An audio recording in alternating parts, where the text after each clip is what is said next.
இனிய தமிழ் புத்தாண்டு வாழ்த்துக்கள்.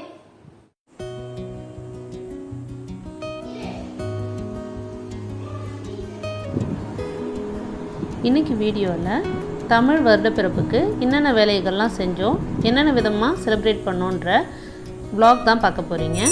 முதல் நாள்லேருந்தே வேலைகளை ஆரம்பித்தாச்சு.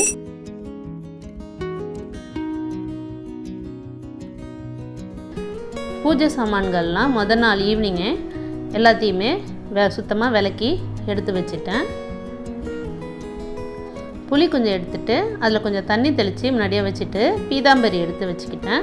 முதல்ல புளியை வச்சு பாத்திரம் ஃபுல்லாகவே நல்லா ஸ்க்ரப் பண்ணுற மாதிரி தேய்ச்சி விட்டுருங்க.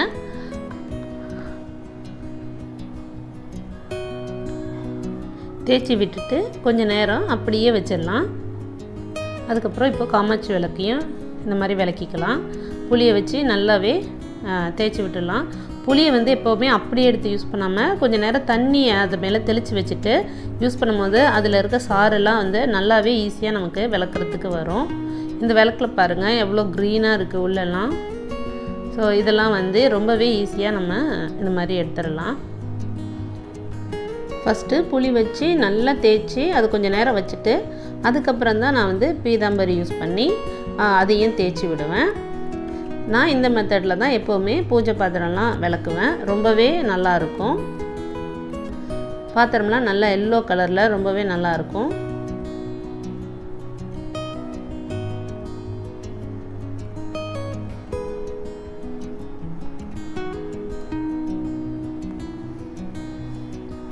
இப்போ காமாட்சி விளக்கெல்லாம் விளக்கும் போது நமக்கு அதில் நிறைய டிசைன்ஸ் இருக்கும். அந்த சின்ன சின்ன டிசைன்ஸ்குள்ளெல்லாம் அழுக்கு சேர்ந்துடும். அதுக்கு நான் இந்த மாதிரி ஒரு ப்ரஷ் வாங்கி வச்சுருக்கேன்.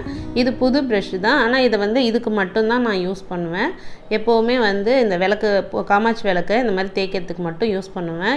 இடுக்கில் இருக்கிற அழுக்கு கூட இந்த ப்ரஷ் வச்சு தேய்க்கும் போது வந்துடும். நீங்களும் இந்த மாதிரி ப்ரஷ் வச்சு தேய்ச்சி பாருங்கள், ரொம்பவே சூப்பராக இருக்கும். எப்போவுமே நம்ம குடிக்க யூஸ் பண்ணுற நல்ல தண்ணியை வச்சு தான் பித்தளை பாத்திரங்களை நான் விளக்குவேன். ஏன்னா இங்கே எல்லாமே ரொம்ப ஹாட் வாட்ரு, உப்பு தண்ணி மாதிரி ரொம்ப ஹார்டாகவே இருக்கும். அதிலெல்லாம் விளக்கணும்னாக்கா புளியே மேலே இருக்கும். அதே மாதிரி பித்தளை பாத்திரம்லாமும் வெள்ளையாகவும் இருக்காது, ரொம்பவே ஒரு அழுக்காக தெரியும். அதனால் எப்போவுமே நல்ல தண்ணியை வச்சு தான் நான் பித்தளை பாத்திரம் எல்லாத்தையுமே விளக்குவேன். குறிப்பாக சாமியோட பொருள்கள் எல்லாமே இந்த மாதிரி தான் விளக்குவேன். பாருங்கள் எவ்வளோ ஷைனிங்காக நல்லா இருக்குன்னு. ஸோ நீங்களும் இந்த மெத்தடில் சாமி விளக்கு எல்லாத்தையும் விளக்கி பாருங்கள். எல்லாத்தையுமே விளக்குனதுக்கப்புறம் எப்போவுமே உடனேவே ஒரு காஞ்ச துணியை வச்சு நல்லா சுத்தமாக தொடச்சி அதுக்கப்புறம் காய வைப்பேன். இந்த மாதிரி வைக்கும்போது தண்ணி பட்டு என்னதான் நல்ல தண்ணியிலே கழுவுனாலும் அந்த தண்ணி சேரும் போதும் லைட்டாக புளியாக இருக்க மாதிரி இருக்கும். இந்த மாதிரி கழுவுன உடனே துண்டை வச்சு தொடச்சிட்டு நம்ம எடுத்து காய வச்சனாலும் பாத்திரம்லாம் சீக்கிரமாக காஞ்சும் போயிடும். அதே மாதிரி எந்த ஒரு அழுக்கும் இல்லாமல் ரொம்பவே பளபளப்பாக இருக்கும். இது எல்லா வேலையுமே நான் முதல் நாள் ஈவினிங்கே செஞ்சு வச்சுட்டேன். வருஷப்பிறப்பன்னைக்கு காலையில் முதல் வேலையாக வாசல் கூட்டிகிட்டு மாப் பண்ணிவிட்டு ஒரு அழகான ஒரு ரங்கோலி போடலான்னு முடிவு பண்ணோம். கொஞ்சம் சிம்பிளாக தான் போட்டோம், ஏன்னா நிறைய வேலை இருந்ததுனால கொஞ்சம் சிம்பிளாகவே இருக்கட்டும்னு ஒரு ரங்கோலி போட்டோம். ரொம்ப கலர்ஸ்லாம் எதுவும் யூஸ் பண்ணாமல் போட்டோம். ரங்கோலி எப்படி இருக்குன்னு பார்த்துட்டு உங்கள் கமெண்ட்ஸில் சொல்லுங்கள்.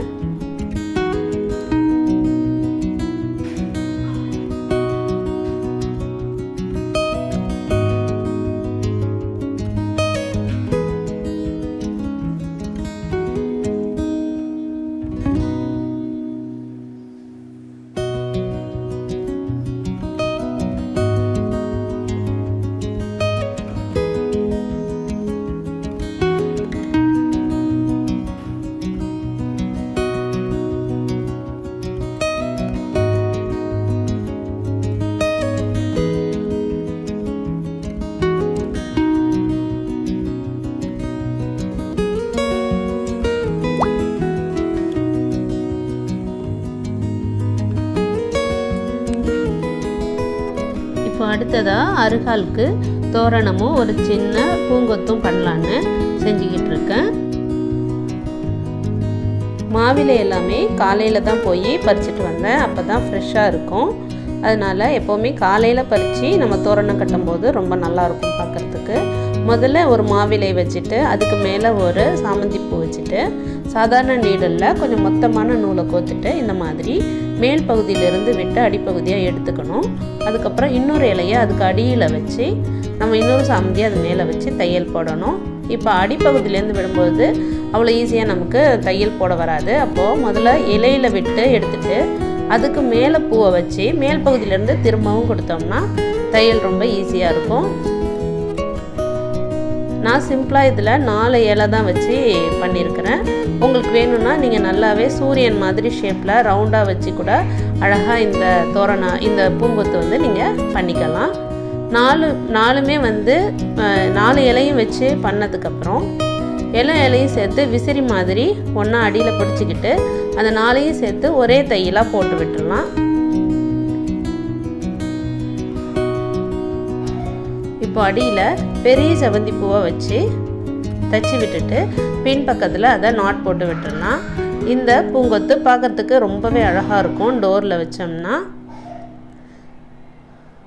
இதில் நடுவில் பூவோட சென்டர் பகுதியில் கொஞ்சோண்டு சந்தனமும் அது மேலே கொஞ்சம் குங்குமமும் வச்சிங்கன்னா சந்தன குங்குமம் வைக்கும் போது அந்த திருஷ்டிலாமும் இல்லாத மாதிரி நமக்கு நல்லாயிருக்கும். பார்க்குறதுக்கும் அந்த பூ தோரணம் ரொம்பவே அழகாக இருக்கும்.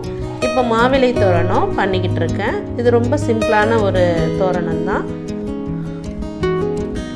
இலையெல்லாம் ஃப்ரெஷ்ஷாக இருக்கறனால ரொம்ப அழகாக இருக்குது தோரணம். எல்லா விசேஷ நாள்லையும் அருகாலில் கண்டிப்பாக மாவிலை தோரணம் கட்டணும். அது மாதிரி கட்டும்போது வீட்டுக்கு ரொம்ப நல்லதுன்னு சொல்கிறாங்க. இந்த தோரணம் வந்து நான் இங்கே சரவணா ஸ்டோர்ஸில் வாங்கினேன். இது பிளாஸ்டிக் பூ தான், ஆனால் பார்க்கறதுக்கு ரொம்ப அழகாக இருந்ததுனால நான் வாங்கிட்டு வந்து வச்சுருக்கேன். இந்த பூச்செண்டை இந்த மாதிரி கதவுல செலஃபன் டேப்பை வச்சு நான் ஒட்டிட்டேன். டபுள் சைட் டேப் இருந்ததுன்னா பேக் சைடு வச்சு ஒட்டிட்டோம்னா ஒட்டியிருக்கிறது கூட தெரியாத மாதிரி இருக்கும். பார்க்கறதுக்கு ரொம்ப அழகாக இருக்குதுன்னு நினைக்கிறேன். நீங்கள் இந்த தோரணம் நுழைவாயிலில் கட்டியிருக்கிறது எப்படி இருக்குன்னு எனக்கு கமெண்ட்ஸில் சொல்லுங்கள். அடுத்தது சாமி மாடத்தெல்லாம் சுத்தம் பண்ணிகிட்ருக்கேன். வருட பிறப்பு அன்னைக்கு கண்டிப்பாக சாமி மாடம் வீடு எல்லாத்தையுமே நம்ம சுத்தமாக வச்சுக்கணும். இப்போது சாமி மாடத்தில் இருக்கிற பொருள்கள் எல்லாத்தையுமே எடுத்து கீழே வச்சுட்டு அதில் இருக்கக்கூடிய பழைய நியூஸ் பேப்பர் எல்லாத்தையுமே ரிமூவ் பண்ணிடலாம். அந்த பூ எல்லாத்தையுமே எடுத்துடலாம்.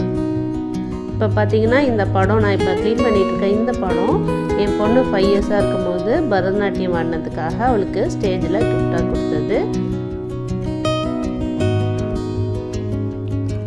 பூ எதையுமே கீழே விடாத மாதிரி பார்த்துக்குவேன்.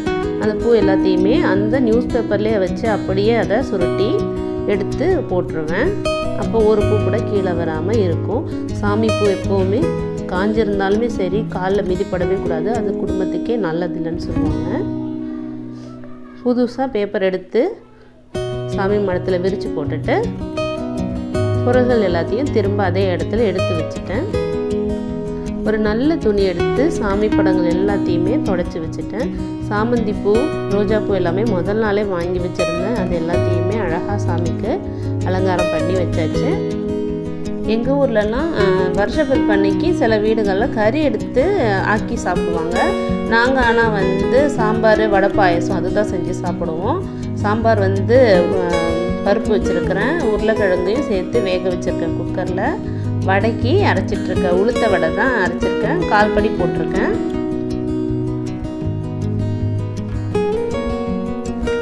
இப்போ பால் பாயாசம் பண்ணிகிட்ருக்கேன், அதுவும் ரெடி ஆகிடுச்சு. ஃபஸ்ட்டு எப்போவுமே நான் வந்து பாயசம் தான் பண்ணுவேன், அதுதான் வந்து நல்ல சகுனம் நான் நினைக்கிறேன். அதனால் எப்போவுமே முதல்ல பாயசத்துக்கான பால் அடுப்பில் வச்சுட்டு அதிலிருந்த வேலையே ஸ்டார்ட் பண்ணுவேன்.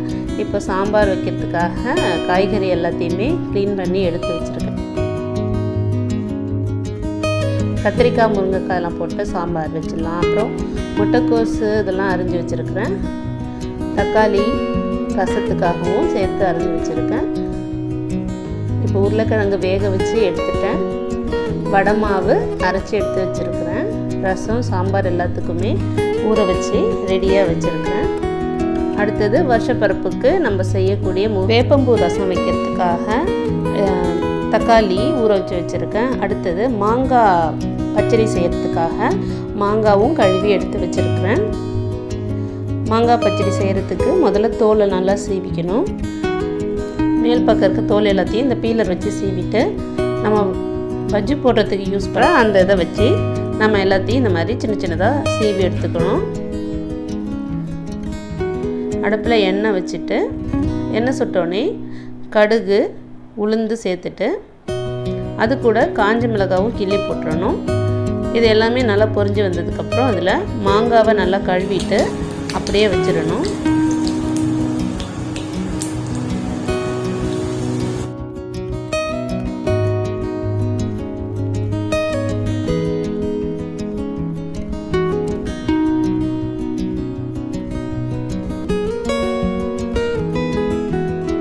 இப்போது இதோட தேவையான அளவுக்கு உப்பு சேர்த்துக்கணும். உப்பு சேர்த்துட்டு நல்லா பிரட்டி விட்டு நல்லா அந்த எண்ணெயிலேயே வந்து மாங்காவை ஒரு பாதி அளவு வேகிற மாதிரி பார்த்துக்கணும். அதுக்கப்புறம் அதில் வந்து கொஞ்சம் தண்ணி சேர்த்துக்கணும். ஆனால் தண்ணி வந்து நிறைய சேர்த்தோம்னா அது வந்து குழகுழன்னு ரொம்ப இதாகிடும். அப்படி இல்லாமல் நல்லா மாங்காய் வேகிற அளவுக்கு மட்டும் தண்ணி சேர்த்துக்கணும். முடிஞ்சால் செங்காயாக கிடச்சிதுன்னா ரொம்ப நல்லாயிருக்கும் மாங்காய் பச்சடி. கடைசியாக இறக்கிறதுக்கு முன்னாடி 1/2 ஸ்பூன் ஜீனி சேர்த்து நல்லா கிண்டிட்டு இறக்கிடணும். இந்த மாதிரி மாங்காய் வந்து உடையாத மாதிரி வரும், ஆனால் நல்லாவும் வெந்திருக்கும். இதுதான் பச்சடி செய்கிற முறை. அடுத்தது வேப்பம்பூ ரசம் செஞ்சிடலாம். இதுலேயும் எண்ணெய் ஊற்றி எண்ணெய் சுட்டோடனே கடுகு உளுந்து காஞ்ச மிளகாய் போட்டு தாளிச்சிக்கணும். சாதாரணமாக ரசத்துக்கு எப்படி தாளிப்போமே அதே மாதிரி தான். தக்காளியையும் புளியும் சேர்த்து ஊற வச்சுருந்ததை கரைச்சி ஊற்றியாச்சு. அடுத்தது பருப்பில் இருந்து எடுத்து வச்சுருந்த தண்ணியை சேர்த்துக்கிறோம். இந்த மாதிரி பருப்பு தண்ணி இல்லைன்னா அரிசி கழுவுன தண்ணியை சேர்க்கும்போது ரசம் வந்து ரொம்பவே டேஸ்ட்டாக இருக்கும்.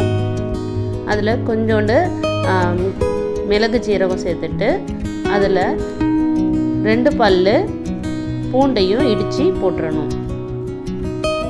கடைசியாக இந்த மாதிரி வேப்பம்பூ பறிச்சிட்டு வந்து வச்சுருக்கேன். இந்த வேப்பம்பூவை கடைசியாக ஆட் பண்ணிடலாம். வெறும் பூவை மட்டும் கிள்ளி எடுத்து அதில் தூவி விடணும். இந்த பூக்கள் வந்து நமக்கு தேவையான அளவு போட்டுக்கலாம். கொஞ்சம் கசப்பு தன்மைக்காக தான் இதை போடணும். இது போட்ட உடனே ஒரு கொதி வந்தோடனே நிறுத்திடலாம்.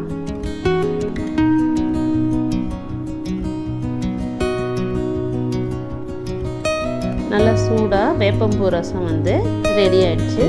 இப்போது நம்ம சமைச்ச எல்லாத்தையும் எடுத்து வச்சு படைச்சிடலாம்.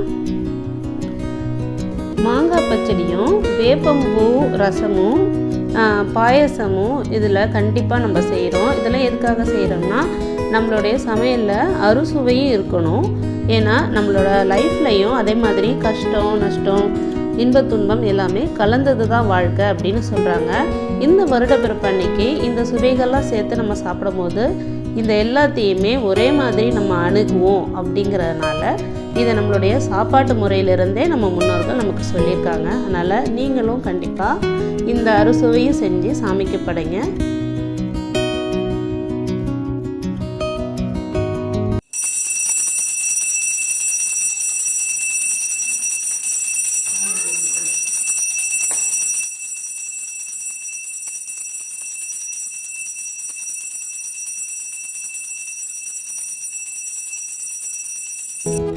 நல்லபடியாக சாமிக்கு எல்லாமே செஞ்சு மனநிறைவோடு செஞ்சோம். எங்கள் வீட்டுக்காரங்க ஸ்பெயினில் இருந்தாங்க. அது மட்டும்தான் எனக்கு ஒரு சின்ன குறை. மற்றபடி ரொம்பவே நிறைவாக இருந்துச்சு இந்த வருஷ பிறப்பு. நீங்கள் உங்கள் வீட்டில் எப்படி செலிப்ரேட் பண்ணீங்கன்னு கண்டிப்பாக எனக்கு கமெண்ட்ஸில் சொல்லுங்கள். எப்போவுமே வருஷப்பிறப்புக்கு நம்ம படைக்கும் பொழுது பஞ்சாங்கம் வாங்கி வச்சு படைக்கணும். எங்கள் வீட்டில் எப்போவுமே பஞ்சாங்கம் வச்சு படைச்சிட்டு ஈவினிங் எடுத்து அதில் இருக்கக்கூடிய பொது பலன்கள் ராசி பலன்கள்லாம் எங்கள் அம்மா எங்களுக்கு சொல்லுவாங்க. அதெல்லாம் கேட்குறதுக்கு ரொம்பவே சுவாரஸ்யமாக இருக்கும். பஞ்சாங்கத்தில் வந்து எவ்வளோ மழை பெய்யும், யார் யாருக்கு லாபம் நஷ்டம், இந்த மாதிரி நிறைய விஷயங்கள் இருக்கும். பெரும்பாலும் அது மாதிரி தான் வந்து அந்த வருடத்தில் நடக்குதுன்னு சொல்கிறாங்க. நீங்கள் என்ன நினைக்கிறீங்க? உங்களை கமெண்ட்ஸில் சொல்லுங்கள். அனைவருக்கும் இனிய தமிழ் புத்தாண்டு நல்வாழ்த்துகள். மீண்டும் ஒரு நல்ல வீடியோவில் சந்திப்போம். வணக்கம்.